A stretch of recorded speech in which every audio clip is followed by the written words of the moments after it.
Halo, assalamualaikum fans drama Korea. Di kesempatan kali ini kembali di 180 soal P3K kepidanan. Kita masuk part 4 kalau nggak salah ya. Oke. Seperti biasa untuk mempersingkat waktu kita langsung mulai aja ya.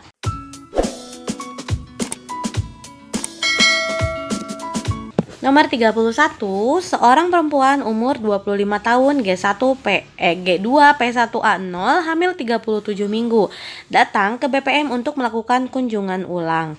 Hasil anamnesis, ibu sering pusing dan mudah lelah. Hasil pemeriksaan, konjungtiva merah muda, tekanan darah 120/80, nadi 80, respirasi 20, tinggi fundus 30 cm, buka kepala belum masuk pintu atas panggul. BJA-nya 120 kali per menit, HB 10,5 gram per sen. Diagnosa apakah yang paling mungkin pada kasus tersebut? A. Bayi besar, B. Anemia ringan, C. Anemia berat, D. Panggul sempit, E. Hipotensi. Sebenarnya pilihan maaf, belum aku ini. Warna apa ya? Warna merah ya. Kalau lihat dari pilihan ini, berarti kita jawabannya itu yang B ya, yaitu anemia ringan. Jadi si anemia itu kan ada dua ya. Kalau dia kadar HB-nya lebih kurang dari 11 tapi di atas 10 itu masih termasuk ringan. Dan kalau berat berarti yang di bawah 10. Tapi sebenarnya kita lihatnya ini ya, si BJA-nya tuh sebenarnya dia 120 kali per menit. Ini tuh kayak buat nge-gauge lo kita pada saat ngerjain soal gitu. Jadi kita fokusnya sama si pilihannya aja. Kalau bayi besar kan kayaknya nggak mungkin ya, karena meskipun hasil pemeriksaan kan meskipun dia si kepalanya belum masuk pintu atas panggul, tapi kan dia anak kedua. Jadi kalau anak kedua, si kepala bayi itu biasanya masuk seiring dengan persalinan. Kecuali kalau misalnya dia anak pertama. Jadi kalau kita ngerjain soal itu, kita emang harus dituntut kejelian kita untuk mengerjakan soal. Karena kadang-kadang si soalnya itu emang bener-bener suka bikin ngecoh gitu. Suka mengecohkan kita. Maaf ya, aku batuk. Suka bikin kita kecoh, jadi kita bingung gitu. Jadi kalau bayi besar sebenarnya karena dia belum masuk pintu atas panggul, tapi kan dia anak kedua, jadi dia bisa seiring persalinan, itu masih dianggapnya normal ya kan. Terus kalau anemia berat tadi yang kita bilang, kalau anemia berat kan kurang dari 10 gram. Sedangkan ini 10,5 gram per sen. Panggul sempit juga pasti kita mikirnya ke belum masuk pintu atas panggul kan. Sedangkan balik lagi ini anak kedua. Kalau anak kedua kepala pada usia 37 minggu belum masuk pintu atas panggul, dia tidak memastikan bahwa si ibu tersebut panggul sempit. Enggak. Terus hipotensi jelas bukan lah, ini mah kan tensinya juga 120/80. Jadi jawaban yang betul adalah yang B ya, anemia ringan. Meskipun ini kayaknya BJA-nya 120 kali per menit, itu kan udah kalau di partograf tuh udah batas banget gitu ya. Kalau misalnya ada pilihan yang F, misalnya pilihan gawat janin, mungkin itu bisa salah satu jadi pertimbangan jawabannya yang mana. Tapi karena nggak ada pilihan di sini gawat janin sih, ya jawabannya berarti yang B gitu ya. Oke, kita masuk ke pertanyaan selanjutnya. Maaf ya, seorang perempuan umur 35 tahun G1P0A0 hamil 32 minggu datang ke BPM dengan keluhan lemah. Hasil anamnesisnya sering letih dan lesu. Hasil pemeriksaan tampak lemah, konjungtiva merah muda, tekanan darah 120/80, nadi 80, respirasi 20, tinggi fundus uteri 30 cm. Buka kepala, kemudian BJA-nya 120 kali per menit, HB-nya 10 gram per dl. Bidan memberikan tablet Fe dan asam folat. Kapankah waktu yang tepat untuk mengevaluasi keefektifan kasus asuhan pada kasus tersebut? A. 1 minggu, B. 2 minggu, C. 3 minggu, D. 4 minggu, E. 5 minggu. Jawabannya adalah yang D ya, 4 minggu. Jadi evaluasi untuk efektivasi tablet pemberian FE ini dan asam folat itu ya sebaiknya itu dilakukan dalam 1 bulan kemudian. Jadi 1 bulan setelah pemberian FE dan asam folat itu biasanya bidan itu perlu melakukan pemeriksaan HB lagi untuk lihat bahwa si kadar HB-nya tuh naik atau tidak gitu.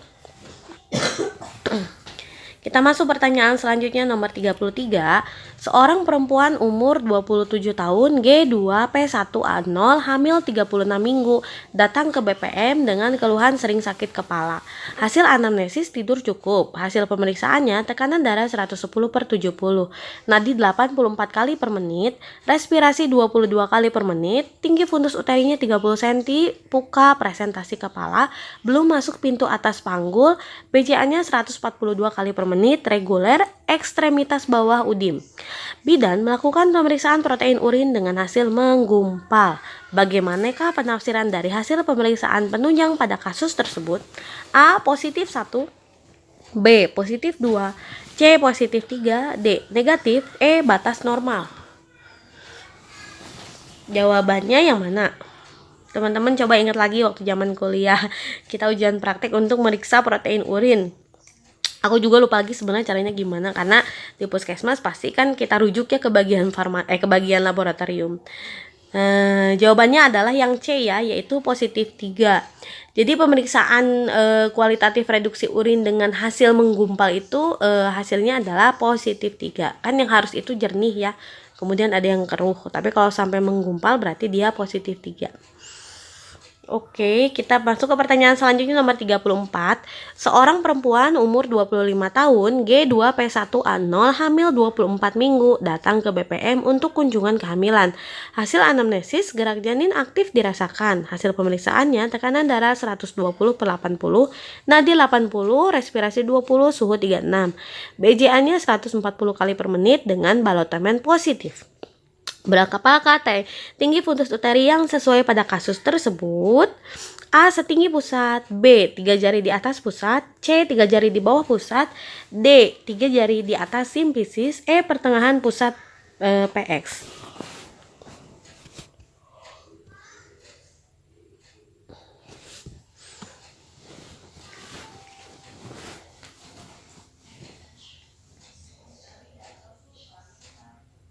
Jawabannya adalah yang mana? 24 minggu ya. Berarti ini teh sekitar 6 bulan kurang 2 minggu. Jadi sebenarnya aku punya kayak paririmbon apa ya? Memudahkan aku untuk menghitung usia kehamilan. Tapi sebenarnya bukan dari kampus sih dulu aku dapatnya, tapi aku dapat dari ilmu ini tuh dari bidan senior. Kebetulan aku pertama kali keterima CPNS itu di DTP, Puskesmas DTP.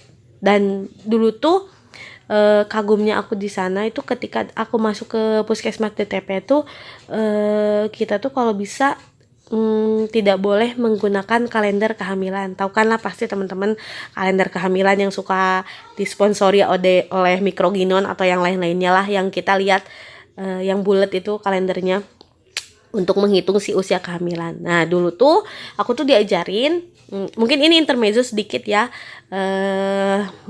ya bisa teman-teman pakai atau enggak, atau bahkan mungkin teman-teman punya hitungan yang lebih gampang. Tapi dulu aku tuh diajarin kalau misalnya usia 3 bulan itu adalah 13 minggu. 6 bulan itu berapa? 26 minggu. 7 bulan, 9 bulan itu adalah 39 minggu. Nah ini tuh biasanya jadi patokan aku dalam menghitung usia kehamilan. Dan itu pun masih kadang-kadang sampai sekarang tuh aku praktekin sebisa mungkin aku ngitung ke usia kehamilan tuh jangan pakai kalender yang bikin kita gampang lah gitu. Karena kalau kita lagi ujian kan kita nggak mungkin dong bawa-bawa kalender gitu. Kita hitung minggu per minggunya juga kayaknya lama banget gitu kan, harus ngotret. Nah inilah salah satu cara aku supaya bisa cepet ngitung ngitung usia kehamilan. Jadi biasanya aku hitung bulan, aku lihat tanggalnya dengan tanggal hari ini kita periksa. Kalau misalnya beda plus minus 1 minggu 2 minggu ya tinggal dikurangin aja gitu dari hitungan patokan aku ini. Pokoknya 3 bulan itu adalah 13 minggu, 6 bulan 26 minggu, 9 bulan 39 minggu. Nah terus ini mah intermezzo aja sih di luar kasus ini. Kalau gitu kita balik lagi ya ke usia 24 minggu. Nah 24 minggu ini kan 6 bulan. Sedangkan kita udah tahu nih kalau 6 bulan ini kan deket ke 6 bulan ya. 24 minggu itu kurang 2 minggu. Biasanya si TFU-nya adalah setinggi pusat. Ini harus kita hafal. Ini mah harus hafal lah intinya. 6 bulan itu setinggi pusat. Kemudian 3 jari di atas pusat itu biasanya dia 28 minggu. 3 jari di bawah pusat itu adalah 20 minggu. Terus 3 jari di atas simfisis itu adalah 12 minggu. Nah pertengahan pusat simfisis ya ini mah udah trimester ketiga ya. Ini emang harus dihafal banget sih. Ini tuh 26 minggu sebenarnya 4 bulan, tapi 24 juga kayaknya lebih dekat ke sini ya, ke setinggi pusat ini. Gitu. Jadi jawabannya yang A ya. Oke, kita masuk pertanyaan selanjutnya. 35. Seorang perempuan umur 26 tahun, G1P0A0, hamil 30 minggu, datang ke BPM dengan keluhan tungkai bengkak sejak 2 hari yang lalu. Hasil anamnesis tidak ada keluhan pusing. Hasil pemeriksaannya tensinya 110/80, nadi 80 kali per menit, respirasi 20, suhu 36, tinggi fundus usteri 28 cm, BCA-nya 148 kali per menit, protein urinnya positif. Rencana asuhan apakah yang diberikan pada kasus tersebut? A. Tungkai ditinggikan saat tidur. B. Tidur dengan posisi semi-fowler. C. Tidur menggunakan kasur yang lunak. D. Jalan-jalan waktu pagi selama 1 jam. E. Anjurkan berendam kaki dengan air hangat. Rencana asuhan apakah yang diberikan? Berarti jawabannya yang A ya, yaitu tungkainya ditinggikan saat tidur. Jadi ibu hamil yang dengan keluhan tungkai bengkak biasanya itu akan mereda ya pada posisi kaki yang lebih tinggi. Supaya apa? Supaya si aliran darah itu balik ke pembuluh darah baliknya atau ke vena itu menjadi lancar, karena sudah menjadi fisiologisnya sih si klep pembuluh darah itu balik pada ibu hamil itu tonusnya tuh melemah akibat pengaruh dari hormon progesteron. Jadi untuk opsi jawaban A, B, C, dan E itu ya B, C, D, dan E itu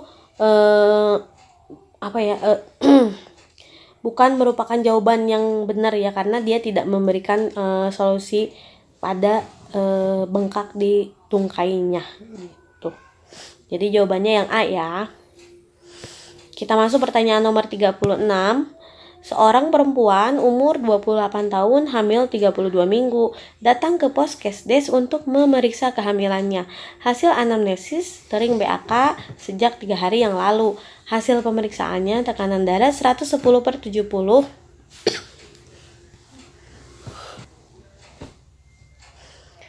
nadi 88, respirasi 20 kali per menit, suhu 36, tinggi fundus uteri 30 cm. BCA-nya 148 kali per menit. Presentasi kepala itu 3/5. Penyebab apakah yang paling tepat pada kasus tersebut? A. Ibu sering minum air putih. B. Letak kandung kencing berdekatan dengan uterus. C. Peningkatan natrium dan garam dalam tubuh ibu hamil. D. Uterus yang mulai membesar menekan kandung kencing. E.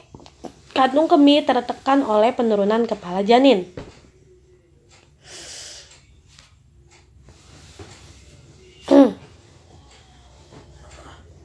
Nah, ini juga soalnya tuh kayak, kok bener ya semua? Kayak gitu kan kalau kita lihat ya. Tapi kita harus balik lagi, kita lihat ibunya kehamilan 32 minggu. Berarti, dia tuh kan yang jadi masalah adalah sering buang air pipis ya sejak 3 hari yang lalu. Kenapa sering buang air pipisnya? Kalau usia 32 minggu udah jelas ya. Jadi itu tuh karena si kandung kemihnya itu tertekan oleh penurunan kepala janin. Kalau uterus yang mulai membesar yang menekan kandung kemih itu biasanya dia terjadi di trimester awal. Kalau misalnya si kehamilan ibunya masih di trimester ke-1, berarti jawabannya yang D. Tapi kita balik lagi lihat, ini kan usia kehamilan ibunya sudah 32 minggu. Berarti yang menyebabkan dia sering BAK itu adalah ya tadi si kandung kemihnya mulai tertekan oleh si kepala janin yang udah mulai turun masuk ke pintu atas panggul, mulai masuk gitu. Jadi akhirnya menyebabkan si ibunya sering BAK. Kita masuk ke pertanyaan nomor 37 ya. Seorang perempuan umur 27 tahun, G2, P0, A1, hamil 36 minggu, datang ke Puskesdes untuk memeriksakan kehamilannya. Hasil anamnesis, ibu memberikan ASI eksklusif pada anak pertamanya dan telah diberikan imunisasi TT pada umur kehamilan 20 minggu. Hasil pemeriksaan, tekanan darahnya normal, nadi 80, respirasi 20, suhu 36. Tinggi putusnya 32 cm. Presentasi kepala belum masuk pintu atas panggul. Puki dengan BJA 140 kali per menit. Rencana asuhan apakah yang paling tepat pada kasus tersebut? A. Edukasi gizi seimbang. B. Diskusi persiapan laktasi. C. Informasi tanda bahaya trimester 3. D. Konseling persiapan pendamping persalinan. E. Memberikan suntikan tetanus toksoid kedua.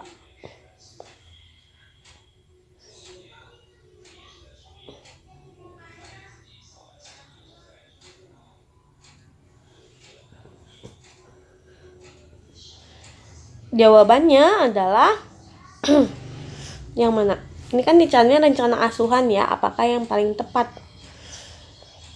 Kita lihat lagi hasil pemeriksaannya, sebenarnya semuanya mulai bagus ya. Usia hamilnya 36 minggu. Imunisasi TT udah beres. Edukasi gizi seimbang di usia 36 minggu mungkin kurang tepat ya. Diskusi persiapan laktasi juga masih boleh lah, ini bisa. Informasi tanda bahaya trimester 3 juga iya. Konseling persiapan pendampingan pas persalinan juga bisa. Memberikan suntikan tetanus kedua kayaknya enggak ya, karena dia kan G2, meskipun di sini dia nggak dijelasin status imunisasinya. Tapi kalau kita ingat kan T1 itu kan TT itu ada 5 kali ya. Jarak dari T1 ke 2 itu adalah minimal 4 minggu. Pasti teman-teman yang megang program imunisasi ingat lah.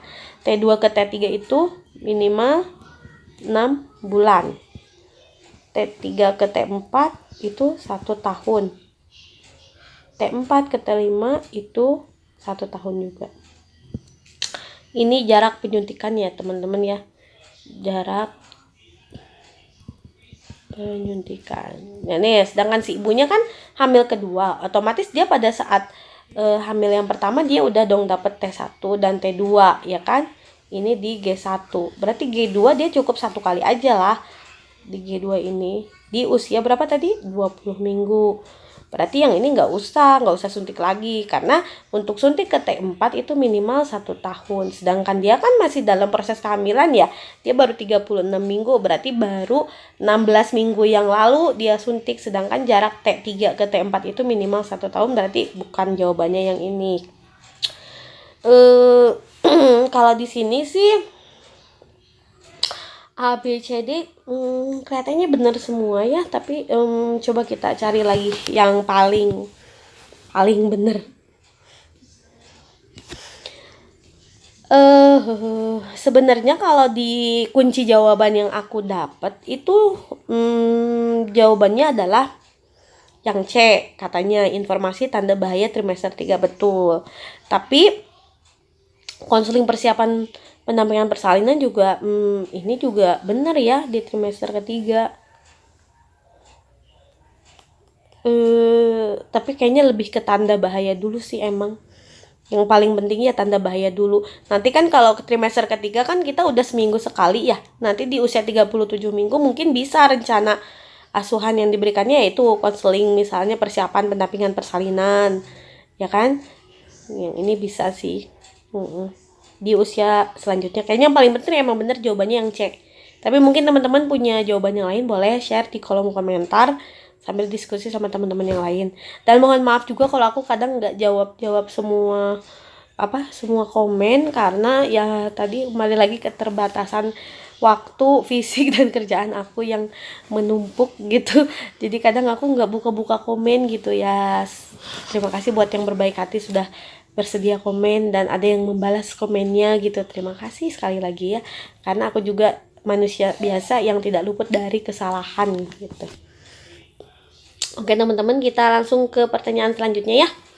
Nomor 38. Seorang perempuan umur 23 tahun G1P0A0 hamil 35 minggu datang ke BPM untuk memeriksakan kehamilannya. Hasil anamnesis, cemas menunggu persalinannya. Hasil pemeriksaan, tekanan darahnya normal, nadi 80, suhu 36 derajat Celcius, respirasi 20, tinggi fundus uterinya 32 cm, presentasi kepala BCA 140 kali per menit. Pendidikan kesehatan apakah yang tepat pada kasus tersebut? Ini kita tanyanya Penkes ya. A. Penerimaan diri. B. Kebutuhan seksual. C. Tanda-tanda persalinan. D. Teknik pernafasan. E. Adaptasi psikologis trimester ketiga. Kita lihat lagi di sini anamnesisnya dia cemas menunggu persalinannya. Berarti jawabannya adalah yang ini ya, adaptasi psikologis di trimester ketiga.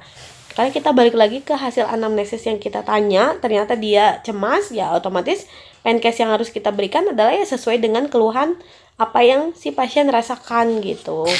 Ya kan, meskipun memang semuanya penting, semuanya butuh, tapi ada yang lebih urgent, yaitu dia gimana caranya untuk mengadaptasi psikologis di trimester ketiga ini gitu. Kita masuk pertanyaan nomor 39 ya.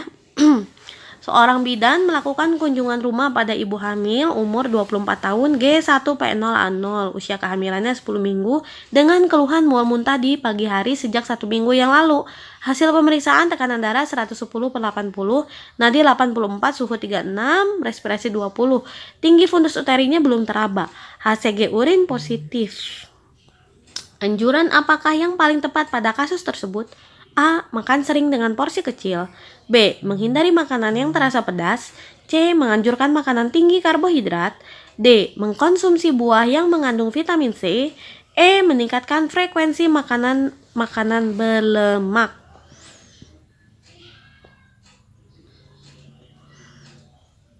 Jawabannya adalah yang mana? Gampang ini sih ya, yaitu makan sering dengan porsi kecil. Ini kan lihat ya, dia keluar 10 minggu masih mual muntah di pagi hari. Kan ini nggak mungkin lah. Makanan berlemak biasanya meningkatkan mual muntah ya. Mengonsumsi buah yang mengandung vitamin C juga boleh, tapi kayaknya nggak kalau dia keluhannya mual muntah itu belum dulu gitu kan. Terus menganjurkan makanan tinggi karbohidrat juga boro-boro kan idenya masih mual muntah. Jadi ya caranya yaitu Penkes asuhan anjuran yang paling tepat itu yaitu makan sering dengan porsi kecil. Meskipun misalnya menghindari makanan yang terasa pedas juga ya betul juga sih. Cuman kan dia kayaknya lebih betul yang A deh. Ya kan? Oke, kita masuk pertanyaan selanjutnya aja ya. Insya Allah ini pertanyaan terakhir di sesi kita kali ini. Sekali lagi jangan lupa klik subscribe, like-nya ya, supaya aku semakin semangat untuk sharing-sharing nomor-nomor selanjutnya. Kita masuk pertanyaan terakhir. Seorang bidan desa bertugas melakukan pencatatan dan pelaporan melalui PWS KIA. Dalam pencatatan tersebut diketahui data cakupan K1 bulan ini adalah 85%, data cakupan K1 bulan lalu 75%. Target K1 di wilayah tersebut adalah 60%. Apakah kesimpulan terhadap status cakupan K1 di wilayah tersebut? A. Baik, B. Jelek, C. Cukup, D. Kurang, E. Meningkat. Ini mah gampang ya, nomor 40. Jawabannya baik ya, karena dia udah ngelebihin target kan, targetnya 60, sedangkan dia 85. Bulan kemarin itu 75. Berarti target K1-nya, kunjungan ibu hamilnya bagus di wilayah tersebut. Oke teman-teman, mungkin cukup sekian dulu ya sharing soal 180 soal P3K kebidanan part 4. Semoga teman-teman bisa diberikan yang terbaik. semangat terus untuk tetap belajar dan berdoa. Sekali lagi mohon maaf apabila aku banyak kesalahan. Terima kasih. Assalamualaikum.